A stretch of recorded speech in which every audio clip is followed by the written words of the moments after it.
வழி சனியனை வீட்டுல கொண்டு விட்டுட்டு போறேங்கிறியே, இவளோட மல்லுக்கட்ட எங்களுக்கு என்ன தலையெழுத்தா? நாங்க இங்க நிம்மதியா இருக்கணும். இவளுக்கு வேற இடம் பாரு. இவளை இங்க விட வேற எங்கமா விட சொல்ற? ஏன் அவ ஆத்தா வீட்டுக்கு, இவ அப்பா வீட்டுக்கு அனுப்பி வை. அங்க போய் பெத்த வந்தலை திங்கிட்டோம், இல்ல மண்ணோட மண்ணா போட்டோம். இந்த தரித்திரத்தை தலையில கட்டிக்கிட்டு நாங்க எதுக்கு கஷ்டப்படணும்? நானே அமைதியா இருக்கலாம்னு பாத்துட்டு இருக்கேன். நீங்க பேசுறது சரியில்லைம்மா. இப்ப நான் என்னடா தப்பா பேசிட்டேன்? பின்ன என்னம்மா, வாழ வந்த பொண்ணு அப்பா வீட்டுக்கு அனுப்பு மண்ணோட மண்ணா போட்டோன்னு சொல்லிட்டு இருக்கீங்க. இதெல்லாம் ஒரு பேச்சா? இவ வாழ போறாளா? ஏண்டி, உனக்கெல்லாம் மனசாட்சியே கிடையாதா? இவனை அங்கேயும் இங்கேயும் அலைய விட்டு நிம்மதி இல்லாம பண்ணிட்டு இருக்கியே, உனக்கு இவன் என்னடி குறை வச்சா? நீ கெட்டதும் இல்லாம இவன் பேரையும் சேர்த்து கெடுத்து வச்சிருக்க. இத பாருடா, இவளை பெங்களூருக்கு மட்டும் இல்ல எந்த ஊருக்கு கூட்டிட்டு போனாலும் உன்னோட வாழ மாட்டா. நான் சொல்றதான் சரி. முதல்ல இவளை கூட்டிட்டு போய் அவ அப்பா வீட்டுல விட்டுட்டு வா. கொஞ்சம் சும்மா இருங்க, நான் பேசிக்கிறேன். டேய், அந்த பொண்ணு தான் பெங்களூர்ல பிடிக்கலான்னு சொல்லுதுல, பேசாம இங்கேயே ஒரு வேலையை பாத்துக்கங்க. ஹலோ பிரதர், எங்க வேலை பார்க்கணுன்றதுலாம் எங்களுக்கு தெரியும். முதல்ல அட்வைஸ் பண்றது நிறுத்துங்க. டேய், அண்ணன் இல்லைனாலும் கூட உன்னையோட வயசுல மூத்தவன்ற முறையில் சொல்றதை கேளுடா. அப்படியாடா அந்த பொண்ணு மன்னிக்க முடியாத அளவுக்கு தப்பு பண்ணிட்டா? அவளுக்கு என்ன பிரச்சனை, அவ ஏன் அப்படி நடந்துக்கிறான்னு பொறுமையா கேளு. அதை விட்டுட்டு ஒரே அடியா எல்லா தப்புக்கும் அந்த பொண்ணு தான் காரணம்னு பொறுப்புலாம் பேசிட்டு இருந்தா எப்படா? ஹலோ, நான் ஒன்றும் பொறுப்பு இல்லாமலாம் பேசல. இவ பண்றது எல்லாத்தையும் நேரில் பார்த்த அப்புறம் தான் பேசுறேன். இவளோட சுயநலத்துக்காக அடுத்தவங்களை அசிங்கப்படுத்துறது, அவமானப்படுத்துறது, சந்தேகப்படுறது, இதெல்லாம் பார்த்துட்டு சும்மா இருக்க முடியாது. நானும் என்னைக்காவது ஒரு நாள் இவ திருந்துவான் தான் நினைச்சிட்டு இருந்தேன். ஆனா இவ திருந்துற மாதிரி தெரியல. டேய், சொன்னா கேளு. குடும்பம்னா ஆரம்பத்துல சின்ன சின்ன பிரச்சனை இருக்கதான் செய்யும். ஆனா இவ எப்பவுமே பிரச்சனை தானே பண்ணிட்டு இருக்கா. இவள கல்யாணம் பண்ணது நிம்மதியா போச்சு, ஒரே வெறுப்பா இருக்கு. அதான் உண்மை. சும்மா லூசு மாதிரி பேசிட்டு இருக்காரா? இன்னும் வாழ வேண்டியது எவ்வளவோ இருக்கு, அதுக்குள்ள வெறுத்து போச்சு, நிம்மதி போச்சு.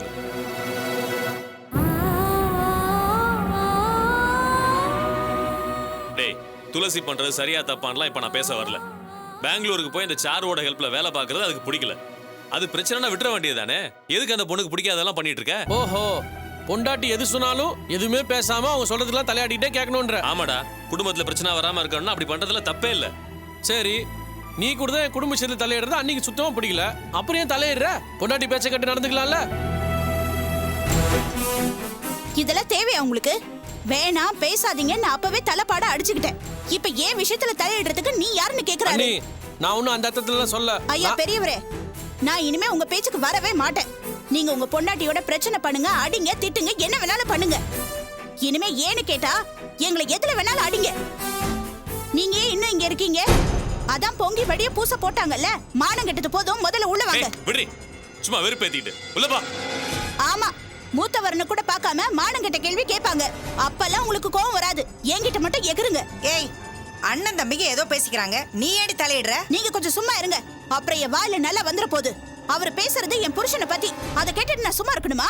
அண்ணி, நானும் போய் பத்தி தப்பா. போதும், நிறுத்துங்க. பொண்டாட்டியோட ஒழுங்கா வாழ துப்பு இல்ல, இவரை பத்தி பேச வந்துட்டீங்க. ஏய், அடிச்சு பல்லகளை கழட்டிடுவேன், போடி உள்ள. ஆமா, அடிங்க. நான் தான் இடிச்சு வாயாச்சே, என்கிட்ட மட்டும் உங்க வீரத்தை காட்டுங்க. பேசாம போடி.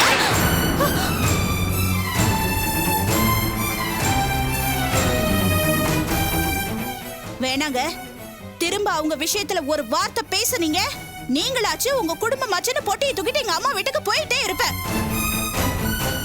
இப்ப நீங்க என் கூட வர போறீங்களா இல்லையா? சுதா, சொன்னா கேளு. வர போறீங்களா இல்லையா? சரி, நான் எதுவும் பேசல, நீ உள்ள போ.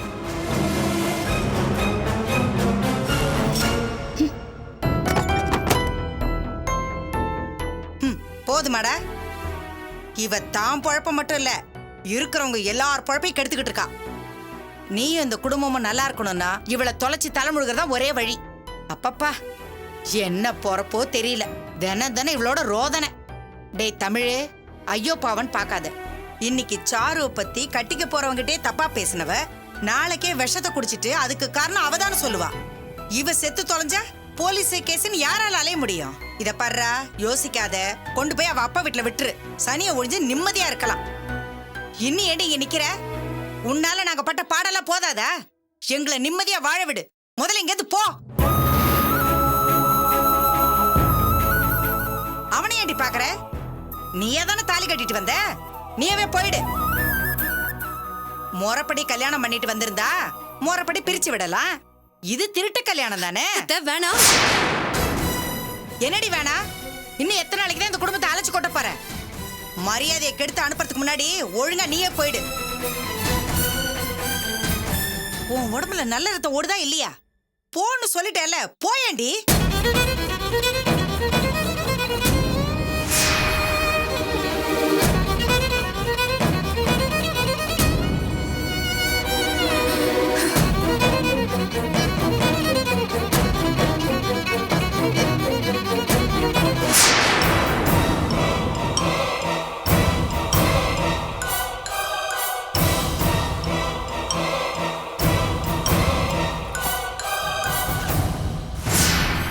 ஏய், என்ன பண்ணிட்டு இருக்க? அதான் போ சொல்லிட்டீங்களே, போறேன். எங்க? என்ன யாரு பாரமா நினைக்கலையோ அங்க போறேன். ஏய் வேணாம் துளசி, திரும்ப தேவையில்லாம பிரச்சனை பண்ணிட்டு இருக்காத. யாருங்க பிரச்சனை பண்றது? என்னாலதான் இந்த குடும்ப நிம்மதி போச்சுன்னு உங்க அம்மா சொன்னப்போ நீங்க சும்மா தானே இருந்தீங்க. ஏன் நீங்களே கல்யாணம் பண்ணதுக்கு அப்புறம் உங்க நிம்மதி போச்சுன்னு சொன்னீங்களே. சரிங்க, நீங்க நிம்மதியா இருங்க, நான் எங்கேயாவது போறேன். ஏய் துளசி, சொன்னா கேளு. துளசி, சொல்றது கேளு துளசி. நான் எதையும் கேட்க தயாரா இல்ல. அதான் தொலைச்சு தலை முழுகணும்னு முடிவு பண்ணிட்டீங்களே, அப்புறம் என்ன சமாதானம் வேடி கிடக்கு? நான் அப்படி எதுவுமே சொல்லல. உங்க அம்மா வெளியே போன்னு சொன்னப்போ பார்த்துட்டு சும்மா தானே இருந்தீங்க. அதுக்கு என்ன அர்த்தம்? வெளியே போன்னு சொன்னது அவங்க, நான் இல்ல. நீங்க வெளியே போன்னு சொல்றது ஒண்ணுதான், உங்க அம்மா சொன்னப்ப நீங்க பேசாம இருந்ததும் ஒண்ணுதான். அவங்க அந்த அளவுக்கு தரக்குறைவா பேசும்போது நீங்க மறுத்து ஒரு வார்த்தையாவது சொன்னீங்களா? ஏன் துளசி, இத்தனை நாள் எங்க அம்மா உன்னை எவ்வளவு திட்டினப்போ உனக்காக சப்போர்ட் பண்ணி அவங்க கிட்ட எவ்வளவு சண்டை போட்டுருப்பேன். அப்புறம் ஏன் இன்னைக்கு பேசல?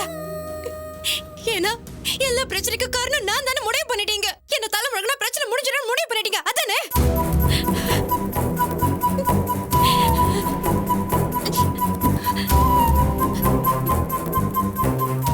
போதுங்க, என்னால நீங்க பட்ட கஷ்டம் எல்லாம் போதும். நீங்களே சந்தோஷமா இருங்க, நான் போறேன். துளசி, நானும் அவனை போக சொல்ல நீயே தான் போற. ஆமாங்க, நானா தான் போறேன். நானா இஷ்டப்பட்டு உங்களை கல்யாணம் பண்ண, அப்ப நானா தானே போயாகணும். பொண்டாட்டி துரத்திட்டாங்க கேட்ட பேர் உங்களுக்கு வராத அளவுக்கு நான் பாத்துக்கிறேன். அது நினைச்சு பதறாதீங்க, நான் போறேன்.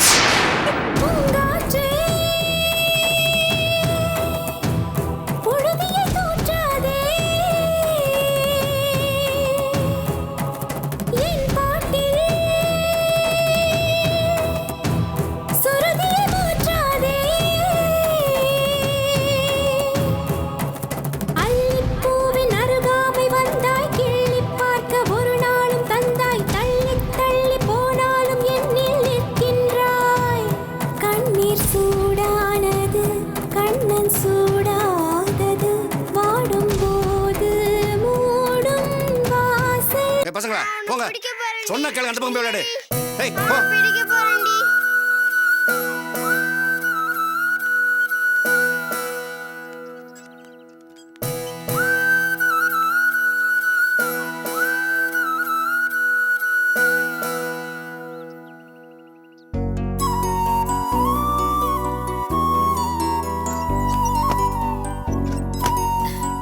துளசி, எப்படிமா இருக்க? நல்லா இருக்கியா? வா வா வா, உள்ள வா, உள்ள வா. வாமா வா. ஸ்கூல்ல படிக்கும்போது அம்மா வந்து பார்த்த, அதுக்கப்புறம் மறந்தே போயிட்ட.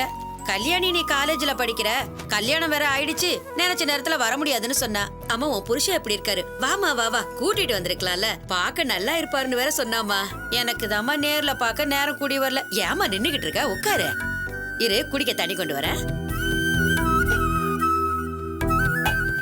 கல்யாணி எப்ப பார்த்தாலும் உன் புருஷனை பத்தியே சொல்லிக்கிட்டு இருப்பா. 2 பேரும் காதலிச்சு கல்யாணம் பண்ணிக்கிட்டீங்களாமே. இந்த சுடுத்தடிதாமா, கொஞ்சம் வெது வெதுன்னு இருக்கும்.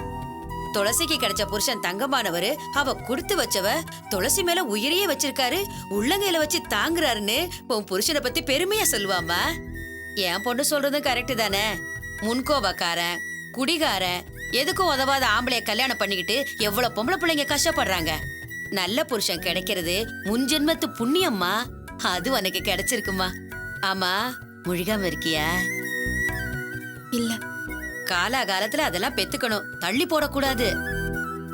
உன் மாமியாரோட ஆரம்பத்துல பிரச்சனைன்னு சொன்னாங்களே, இப்போ ஒன்னும் பிரச்சனை இல்லல்ல?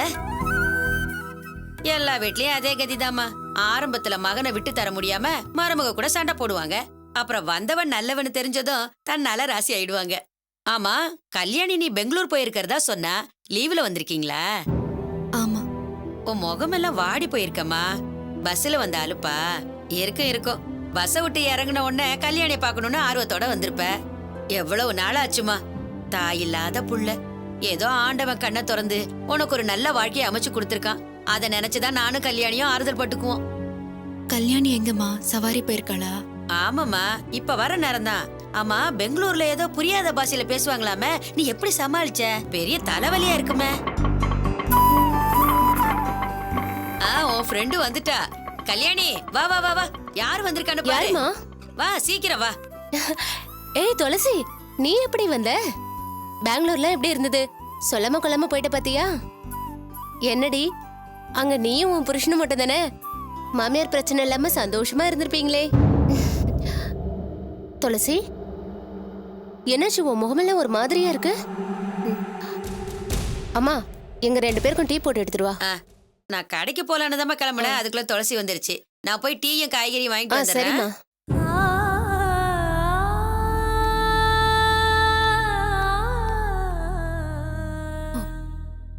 என்னடி ஆச்சு? அங்க ஏதாவது பிரச்சனையா? சாருவா?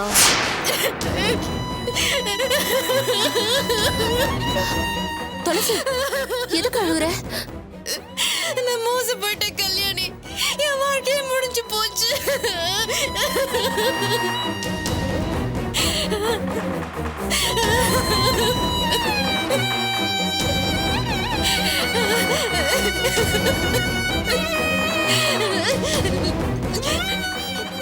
அழாத துளசி,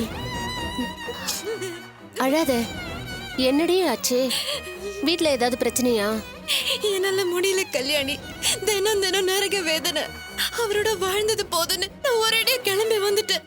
நான் தோத்து போயிட்டேன் கல்யாணி. என் மேல நம்பிக்கை இல்லாதவரோட நான் ஏண்டி இருக்கணும்? நொடிக்கு நொடி வெளியே போன்னு சொல்லிட்டு இருந்தா நான் எப்படி இருக்க முடியும்? அதான் வந்துட்டேன். வெளியே போன்னு யார் சொன்னது? உன் புருஷனா? போடின்னு சொன்னது என் மாமியாரு. ஆனா அவருக்கு அப்படி ஒரு எண்ணம் இருந்திருக்கு. எல்லாருமா சேர்ந்து திட்டம் போட்டு என்ன வெளியே அனுப்பிட்டாங்க கல்யாணி. துளசி, நீ பேசுறது எனக்கு ஒண்ணுமே புரியலடி. நீ புருஷனோட பெங்களூர் போயிருக்க, இனிமே பிரச்சனை வராதுன்னு அட்வைஸ் பண்ணிருக்கேன்னு தீபா சொன்னாலே. நீ வீட்டை விட்டு வெளியே வர்ற அளவுக்கு அங்க என்னதாண்டி பிரச்சனை? சொல்லு துளசி.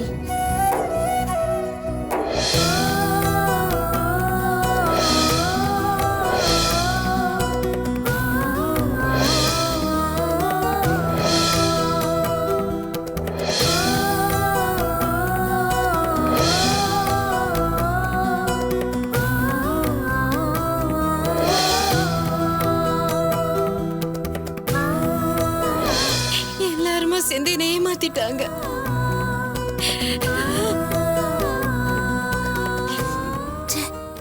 கேட்கவே வேதனையா இருக்கு. உன் புருஷனுமா இப்படி? கல்யாணத்துக்கு முன்னாடி உன் சித்தி தான் உன்னை அழ வச்சிட்டு இருந்தாங்க. தமிழ் உன்னை லவ் பண்ணி கல்யாணம் பண்ணிக்கிட்டாரு. அவராவது உன்னை சந்தோஷமா வச்சுப்பாருன்னு பார்த்தா கடைசியில அவரும். எனக்கு என்ன சொல்றதுன்னே புரியல. அவரும் சராசரி ஆம்பளைதான் காட்டிட்டாரு. ஏண்டி, உன் புருஷன் படிச்சவர் தானே? நல்லவங்க யாரு, நடிக்கிறவங்க யாருன்னு அவரால் தெரிஞ்சுக்க முடியாதா? என்னதான் சாரு கிரிமினலா இருக்கட்டும், அவ மேல இவருக்கு துளி கூடவா சந்தேகம் வரல? இப்படியா கண்மூடித்தனமா நம்புவாரு? அவரை சொல்லி தப்பு இல்லடி, எல்லா தப்பும் ஏன் மேலங்கிற மாதிரி சாரு பிளான் பண்ணி அவரை நம்ப வச்சுட்டா. அவளை தப்பானவன் நிரூபிக்க என்கிட்ட எந்த சாட்சியும் இல்ல. என்னடி பேசுற? பொண்டாட்டி வார்த்தையை நம்ப மாட்டாரா? சாட்சியோட நிரூபிச்சாதான் நம்புவாரா? இது என்ன கோர்ட்டா? குடும்பம்டி. அப்புறம் நீ இவ்வளவு நாள் அவரோட குடும்பம் நடத்தி என்ன பிரயோஜனம்? துளசி எப்படிப்பட்டவன்னு அவருக்கு தெரியாது? குடும்பம் நடத்தல? அந்த பேரழகி பேரை கெடுக்க பொய் வேற சொல்லணுமா? அவ மூஞ்சும் முகரக்கட்டையும் ஆளை பார்த்தாலே தெரியுது அவ எப்படிப்பட்டவன்னு. சரிடி, சாரு கையெடுத்து கும்பிடுற அளவுக்கு நல்லவளாவே இருக்கட்டும். உங்களுக்குள்ள பிரச்சனை வருதுன்னு தெரிஞ்சா அவளை வீட்டுக்குள்ள சேர்க்காம இருந்திருக்கணும். அதுதானே புத்திசாலிக்கு அழகு. புறம்போக்கு கழுத. அவ ஒரு ஆளுன்னு அவ பேச்ச நம்பி உன்னை அவர் வெளியே அனுப்பியிருக்காரே.